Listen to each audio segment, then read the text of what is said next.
사도신경하심으로 신고를 하시겠습니다. 전능하사 천지를 만드신 하나님 아버지를 내가 믿사오며 그 외아들 우리 주 예수 그리스도를 믿사오니 이는 성령으로 잉태하사 동정녀 마리아에게 나시고 본디오 빌라도에게 고난을 받으사 십자가에 못 박혀 죽으시고 장사한 지 사흘 만에 죽은 자 가운데서 다시 살아나시며 하늘에 오르사 전능하신 하나님 우편에 앉아 계시다가 저리로서 산자와 죽은 자를 심판하러 오시리라. 성령을 믿사오며 거룩한 공회와 성도가 서로 교통하는 것과 죄를 사하여 주시는 것과 몸이 다시 사는 것과 영원히 사는 것을 믿사옵나이다. 아멘. 찬송가 438장입니다. 찬송가 438장입니다. 내 영혼이 은총 입어 중한 죄짐 벗고 보니 슬픔 많은 이 세상도 천국으로 와하도다. 할렐루야 찬양하세. 내 모든 죄 사함받고 주 예수와 동행하니 그 어디나 하늘나라. 주의 얼굴 뵙기 전에 멀리 뵈던 하늘나라. 내 맘속에 이루어지니 날로 날로 가깝도다. 할렐루야 찬양하세. 내 모든 죄 사함받고 주 예수와 동행하니 그 어디나 하늘나라. 높은 산이 거친 들이 초막이나 궁궐이나 내 주 예수 모신 곳이 그 어디나 하늘나라. 할렐루야 찬양하세. 내 모든 죄 사함받고 주 예수와 동행하니 그 어디나 하늘나라. 아멘. 오늘 함께 하실 하나님의 말씀은 레위기 19장 19절로 37절 말씀입니다. 레위기 19장 19절로 37절입니다. 구약성경 176쪽에 있습니다. 교독을 하도록 하겠습니다. 제가 먼저 읽겠습니다. 너희는 내 규례를 지킬지어다. 내 가축을 다른 종류와 교미시키지 말며 내 밭에 두 종자를 섞어 뿌리지 말며 두 재료로 직주한 옷을 입지 말지며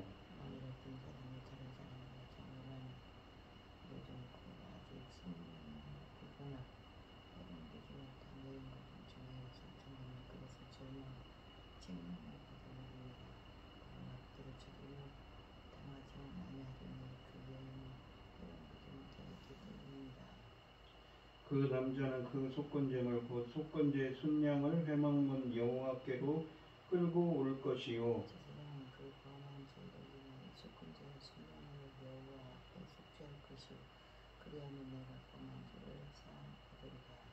너희가 그 땅에 들어가 각종 과목을 심거든 그 열매는 아직 할례받지 못한 것으로 여기되 곧 3년 동안 너희는 그것을 할례받지 못한 것으로 여겨 먹지 말 것이요. 넷째 해에는 그 모든 것이 거룩한 여호와께 드려 장성할 것이며 다섯째 해에는 그 열매를 먹을 것이니 그리하면 너희에게 그 소산이 풍성하리라. 나는 너희의 하나님 여호와이니라. 너희는 무엇이든지 제가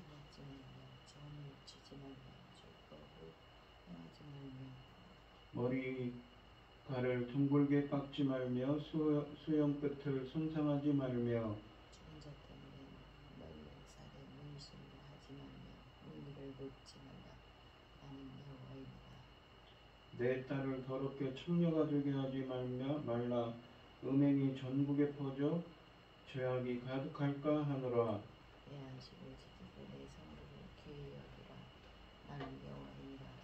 너희는 신접한 자와 박수를 믿지 말며 그들을 추종하여 스스로 더럽히지 말라. 나는 너희 하나님 여호와이니라. 너는 내 생물이 앞에서 일어서 고도에 있는 얼굴을 공경하며 내 하나님을 경외하라. 나는 여호와이니라. 어리민이 너희의 땅에 거류하여 함께 있거든 너희는 그를 학대하지 말고 너희와 함께 있는 거류면은 너희 중에 나은 자 같이 여기며 자기같이 사랑하라. 너희도 애굽 땅에서 거류민이 되었느니라. 나는 너희 하나님 여호와이니라. 너희는 재판할 때나 길이나 무게나 양을 잴 때 불의를 행하지 말고 공평한 저울과 공평한 추와 공평한 해바와 공평한 핀을 사용하라. 나는 너희 인도 애굽 땅에서 나오게 한 너희 하나님 여호와이니라. 너희는 내 모든 규례와 내 모든 법도를 지켜 행하라. 나는 여호와이니라. 아멘. 오늘 본문 말씀의 제목은 거룩을 빚는 믿음의 옹기장이입니다. 일상에서 거룩하게 살아야 하는 근거로 하나님이 이스라엘을 애굽에서 건져내셨다는 사실이 거듭 제시됩니다. 가나안에서의 거룩한 삶은 출애굽 사건에 대한 신앙 고백이어야 한다고 말씀하십니다. 19절은 하나님께서 각각 그 종류대로 만드신 피조세계의 종의 질서를 지키도록 규정합니다. 첫째는 각각 다른 종류의 짐승을 짝짓기 시켜 종의 교란을 초래하지 못하게 하며, 둘째는 밭에 다른 종류의 종자를 뿌려 비정상적인 종류가 생겨나지 못하게 하고 있습니다. 뿐만 아니라 사람이 옷을 입을 때에도 두 재료를 섞어 만든 옷을 입지 못하게 합니다. 이렇게 한 이유를 19절은 밝히지 않습니다. 유사한 금지 규정이 신명기 22장 5절과 9절, 10절, 11절에 기록되어 있습니다. 여기서 여자가 남자의 의복을 입으면 안 되고 역으로 남자가 여자의 의복을 입으면 안 된다고 신명기 22장 5절은 말씀하십니다. 이렇게 하는 사람은 하나님께서 가증한 자라고 했습니다. 이 말은 두 종자를 섞는 것을 하나님께서 창조 때 구별한 종을 뒤섞는 행동, 즉 혼합으로 여기고 있음을 보여줍니다.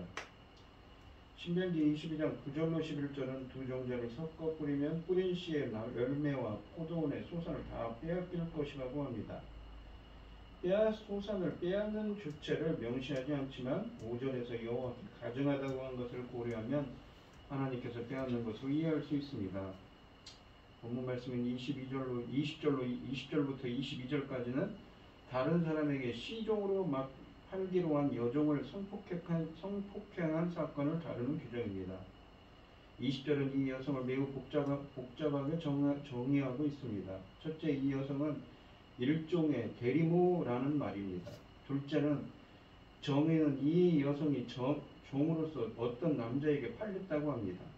셋째는 그럼에도 불구하고 이 여성은 아직 속량되지 않았고, 넷째는 자유가 주어지지 않았다고 합니다. 속량되지 않았다는 말은 아직 여종을 산 사람이 그 가격을 완전히 지급하지 않았다는 말입니다. 이 위의 말을 종합해보면 이 여성은 다른 사람에게 시종으로 팔기로 약속되었지만 아직 거래가 종결되지 않은 상태에서 원래의 주인의 소유로 남아있는 상태라는 것을 알 수 있습니다. 이런 여종을 현재의 주인 남자가 성폭행을 하는 범죄에 대한 규정입니다. 이 경우 그 여종은 해방되지 못하였기 때문이니라 라는 말에서 볼 수 있듯이 정혼한 상태이지만 여종이라는 신분 때문에 남자 주인에게 저항하는 데 한계가 있음을 인정하여 죽음을 면하게 됩니다. 여종의 주인은 징벌을 받아야 되지만 사형에 처하지 않고 있습니다. 그 이유는 그가 여종의 소유자이기 때문입니다. 오늘날 관점으로 보면 이 규정은 여종의 인권을 존중하지 않는 것처럼 보일 수 있지만 고대 근동 지방의 풍속과 비교했을 때 오히려 여종의 인권을 존중하는 것으로 볼 수 있습니다. 당시 고대 근동 지방에서 이런 범죄는 주인에게 여종에게 대한 보상만 하면 되는 문제였는데 레위기 19장 20절로 22절은 여종을 사기로 한 사람에게 배상만 하면 되는 것이 아니라 하나님의 앞에서 행한 범죄로서 속건제를 드려야 하는 죄라고 강조합니다. 결혼을 목적으로 데려온 여종에 대한 유사한 규정이 출애굽기 21장 1절로 10절에 기록되어 있습니다.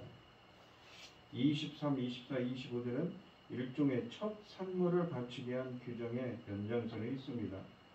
일반적으로 과목은 심은 지 짧게는 2년에서 3년, 길게는 4년에서 5년이 지나야 제대로 열매를 맺는다고 합니다.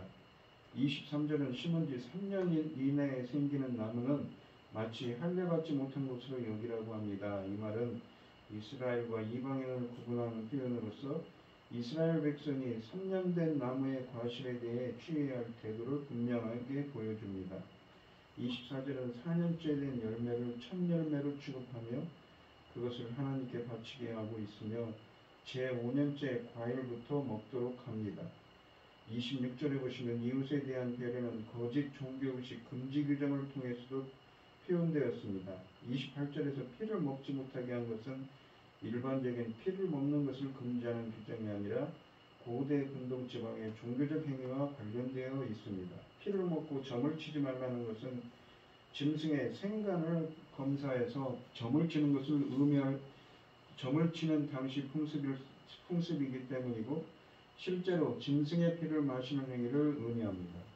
27절에 머리와 수염가를 둥글게 깎거나 손상시키는 것은 깊은 슬픔을 나타내기도 하고 우상에게 자신을 바치는 것을 의미하기도 합니다.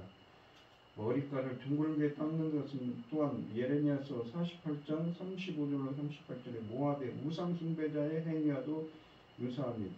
사무엘서 10장 4절로 5절에서는 암몬 왕이 다윗의 신하들의 수염 절반을 깎는 것을 매우 불명예스럽게 여기고 있는 것을 볼 수 있으며 이사야서 7장 20절에서는 아시리아를 통해 이스라엘에게 내릴 하나님의 징벌을 묘사하면서 아시리아 왕을 삭도라고 하고 그가 이스라엘의 머리털을 밀고 수염도 깎을 것이라고 했습니다. 28절 말씀은 죽은 자 때문에 몸에 표시하는 것과 문신을 새기지 말라고 합니다. 28절에 보면 히브리어로 네펫이라는 말이 쓰여 있는데 이 말은 영혼, 생명을 뜻하는 말입니다. 혹은 상징적으로 욕망, 감정 등의 다양한 의미를 가지고 있지만 머리를 깎고 수염 끝을 손상하는 구약 성경의 용례를 감안하면 여기서는 죽은 자를 의미한다고 죽음 또는 죽은 자를 의미하는 의미로 사용되었습니다. 죽은 자 때문에 몸에 표시하는 것은 고대 근동 지방에서 그 사람을 존경하고 헌신한다는 의미를 담고 있다고 합니다. 열왕기상 18장 28절에서 바알의 선지자들이 바알을 잠에서 깨우기 위해 그 자신의 몸을 칼과 창으로 찔러 피가 흐르도록 하였다는 것과 유사한 의미를 가지고 있습니다. 거기서 이 행위를 바알의 선지자들이 그들의 규례를 따른 것이라고 합니다. 이런 전통을 이스라엘 백성이 죽은 자를 위해 애도하는 이런 표시로 해서는 안 된다는 것이지요.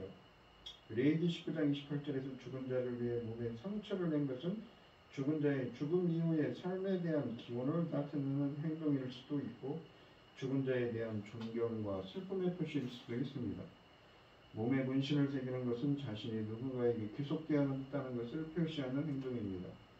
28절은 모든 이스라엘 백성이 하나님의 구원받은 자유인이고 하나님의 형상으로 지음받은 자이기 때문에 몸에 문신을 새겨 종을 자처하지 못하게 합니다.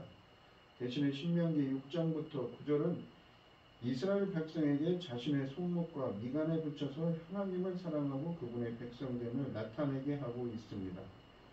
문신 금지는 자신이 소유하고 있는 종들에게도 적용되며 이런 경우 종들은 공개적으로 노예 신분이라는 사실을 드러내지 않아도 되며 개인의 존엄성을 약간이나마 우리는 이 본문에서 찾을 수 있습니다. 29절은 자신의 딸을 창녀로 만들지 말라고 합니다. 3절에서 자녀들은 어머니와 아버지를 공경해야 하는데 29절은 부모에게 딸을 더럽히지 말라고 합니다. 이런 창녀 제도에 대해 분명하게 금지시키고 있는 말씀입니다. 딸을 청류로 만드는 것은 딸을 더럽히는 것이고 더 나아가 그 땅을 음란하게 만들고 죄악으로 가득하게 만드는 것이라고 합니다.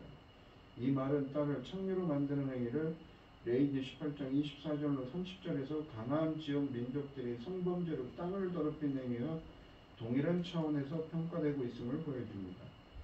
땅이 간음과 음란으로 가득하다는 것은 레위기서 26장 34절 35절에서 땅이 죄악으로 가득한 것 때문에 이스라엘 백성이 포로로 끌려가게 되고 그 결과 땅이 안식하게 된다는 것과 관련 있는 말씀입니다.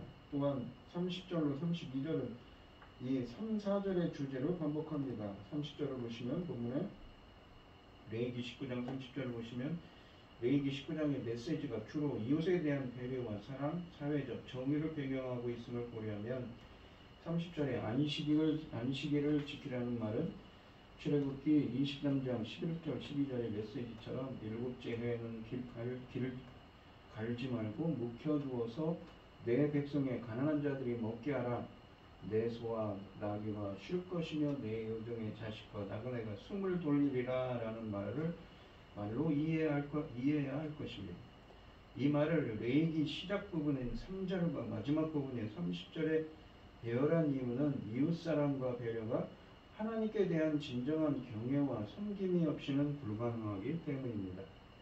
하지만 이어지는 31절에서 신접한 자와 박수에게 돌이키지 말라고 하는 것을 고려하면 30절을 단순히 안식일과 성소를 지키고 경외하라는 말로 이해할 수도 있습니다. 31절 말씀에 읽어보겠습니다. 너희는 신접한 자와 박수에게 돌이키지 말고 너희는 추종하여 그것들로 더럽히지 말라. 나는 여호와 너희의 하나님이니라 라고 말씀하십니다. 이사야서 19장 3절에서는 이집트 사람들의 정신세계도 이런 마술사와 신접한 자에 대해 지배당하고 있었다고 합니다. 이렇게 다양한 신들과 악령들과 혼령들 그리고 온갖 마술사와 주술사 그리고 박수들에게 시달리며 고통스럽게 살고 있던 고대 사회에서 동일하게 살고 있는 이스라엘 백성에게 하나님은 레위기 19장 31절에서 이런 존재들을 추종하지 못하게 합니다.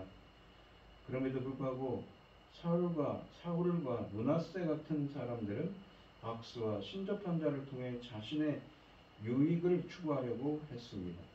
32절 말씀을 보시면 레위기 19장에서 부모 경외는 개인의 친부모에게 한정되지 않고 흰 머리 앞에서 일어서고 노인의 얼굴을 공경하라고 합니다.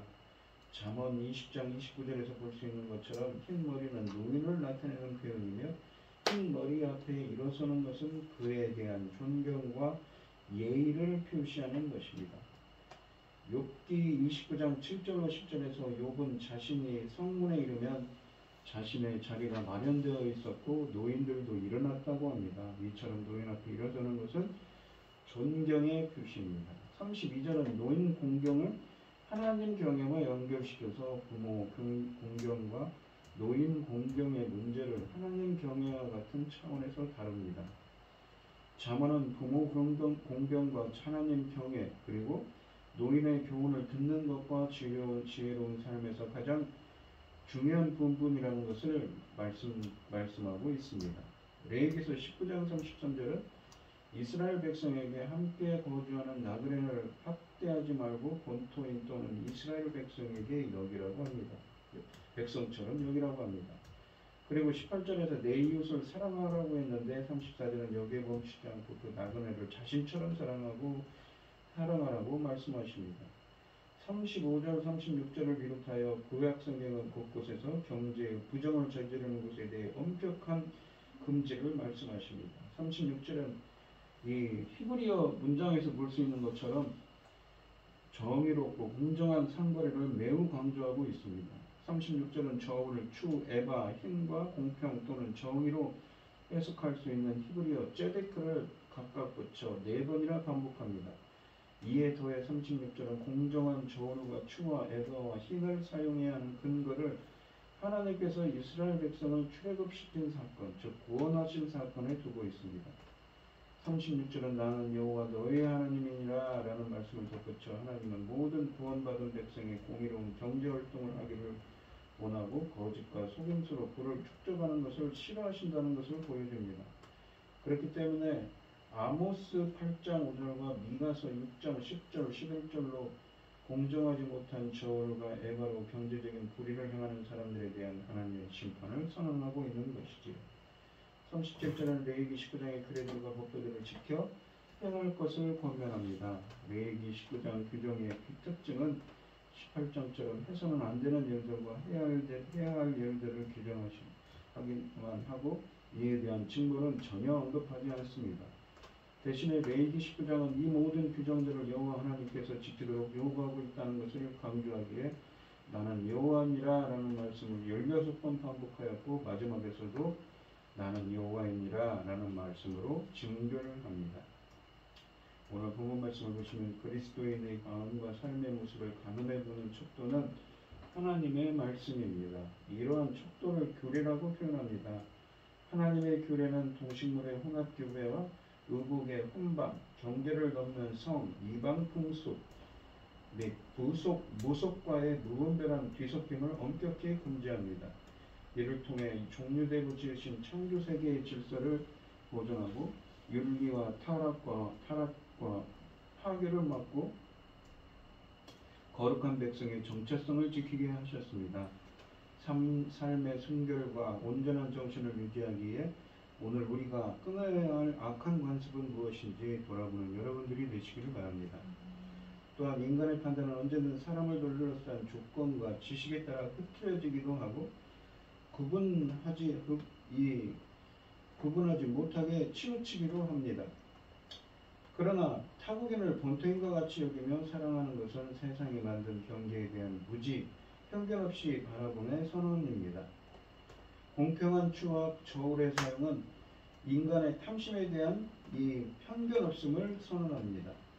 노인의 낯빛에서 인생의 가치를 발견하고 공경을 포함하는 것은 인생 현재의 육체적인 연약함에 대한 편견 없음을 의미합니다. 이렇듯 조건에 대한 무지함이, 그러니까 편견이 없음이 정의로운 사회의 기틀을 만들어내는 것이지요.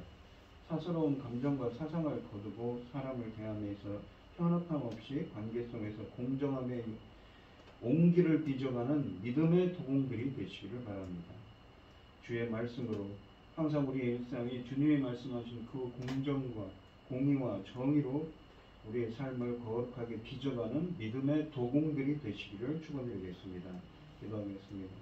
하나님 아버지 감사합니다. 우리가 사는 삶이, 우리가 사는 환경이 비록 공정하지 못하고 더럽고 버려야 할 것도 많을지라도 저희들이 행하는 일들은 항상 공정하신 공의로 주님의 공의와 정의를 행할 수 있는 하나님의 백성으로서 정의를 행하는 정결한 하나님의 백성이 될 수 있도록 인도하여 주시옵소서. 믿음의 도공들이 되게 하여 주시옵소서. 이 모든 말씀 거룩하신 예수님 이름으로 기도합니다. 아멘. 하늘에 계신 우리 아버지여, 이름이 거룩히 여김을 받으시오며 나라의 마옵시며 뜻이 하늘에서 이룬 것 같이 땅에서도 이루어지이다. 오늘날 우리에게 일용할 양식을 주옵시고 우리가 우리에게 죄 지은 자를 사하여 준 것 같이 우리 죄를 사하여 주옵시고 우리를 시험에 들게 하지 마옵시고 다만 악에서 구하옵소서. 대개 나라와 권세와 영광이 아버지께 영원히 있사옵나이다. 아멘. 오늘 주신 말씀 가지고 기도할게요. 먼저는 믿음들의 도공, 믿음의 도공, 하나님의 공정하신 저울추처럼 비록 우리가 사는 세상이 험악하고 혼탁할지라도 우리들은 믿음을 빚어가는 주님의 공의와 정의를 행하는 믿음의 도공들이 되게 해달라고 기도하시고, 어려움을 당하신 분들과 각자 기도 제목을 가지고 주여 삼창하시면서 통성으로 기도하도록 하겠습니다. 주여, 주여, 주여.